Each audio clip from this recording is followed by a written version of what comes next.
The neon lights of Highway 47 convenience store flickered as the clock struck 11:58 p.m. The aisles were empty, the road outside was quiet, and the day had finally come to an end. Don't forget to like, comment, and subscribe for more real-life stories with unexpected twists that will warm your heart. Lily Carter, a 22-year-old cashier, stood alone behind the counter. Her shift had been long, 12 hours straight, and her feet ached. But she needed the money. Her mother was sick, and hospital bills didn't pay themselves. She sighed, locked the register, and grabbed the keys to close up. That's when the door chimed. Lily froze. She had already flipped the close sign. No one should be coming in now. 3 young men walked through the door, hoodies pulled over their heads, tattoos snaking across their necks, and smirks on their faces. Lily's heartbeat quickened. They weren't here to buy anything. "Hey, sweetheart," the first one said, leaning against the counter. "Closing up so soon?" I'm sorry, but we're closed," Lily whispered. The second thug stepped behind the counter, violating the space she depended on for safety. "Oh, come on," he breathed. "Don't be like that. You can spare a few minutes for us." Lily's hand shook. She tried to step back, but the third one blocked her way, trapping her between the register and the wall. Her breath trembled. The store was empty. The road was silent, and she was alone. Or so they thought. What the thugs didn't know, 3 men were still inside the store, sitting quietly at the far-end table near the vending machines. They were bikers.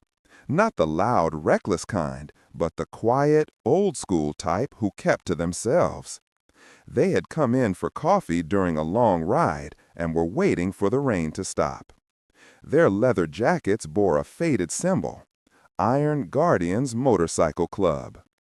People misunderstood them all the time.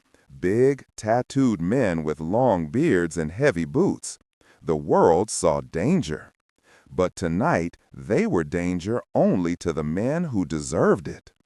The second thug reached toward Lily's hair. "Don't touch me," she said softly, voice cracking. "Relax," he sneered. "We're just having fun." Before he could grab her, a deep, steady voice echoed from the back of the store. "Didn't your mothers teach you any manners?" The thugs turned. The 3 bikers were standing now, tall, solid, and unblinking. They walked forward in slow, heavy steps that made the floor tremble. The lead biker, Grayson, stepped in front. His voice was calm, too calm. "She said the store is closed." One thug scoffed. "Who the hell are you?" Grayson smiled. Not a friendly smile, but a warning. Men who don't like watching cowards bully a woman. The thugs exchanged glances, confused, irritated, unsure. But they made one fatal mistake. They underestimated the men in leather jackets. "Stay out of this," growled the thug. "We're just talking." Grayson took one more step, closing the distance. "Then here's us talking," he said. "You 3 are leaving now." The third thug pulled a small knife from his pocket, a trembling, shiny blade. Big mistake. Before he could lift it, the second biker, a massive, quiet man named Bear, grabbed his wrist and twisted it effortlessly. The knife clattered to the floor. The thug screamed. The first one tried to run, but the third biker, Ridge, tall and sharp-eyed, blocked the exit, folding his arms. Bear shoved the knife wielder away like a rag doll. "All right, boys," Grayson said softly. "You have 2 choices." He held up a finger. 1, leave right now and never step foot near this store again. He raised a second. 2, keep acting tough and we bury your pride right here on aisle 3. The thugs, realizing they had messed with the wrong people, stumbled backward toward the door. We were just leaving," one of them stuttered. Grayson opened the door for them. Smart choice. They ran into the night. Lily's knees buckled as the adrenaline drained out of her. Grayson rushed forward and steadied her before she hit the ground. "You okay, sweetheart?" he asked gently.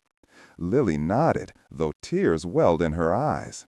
I, I didn't know what to do. Thank you."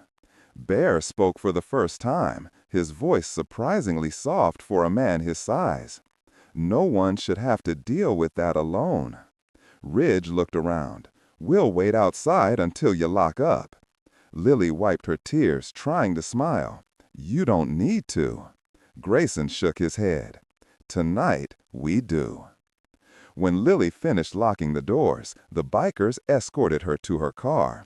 The road was empty, but she no longer felt afraid. "Why did you help me?" she asked. Grayson shrugged. "Because kindness matters," he said, "and because we were raised to protect, not intimidate."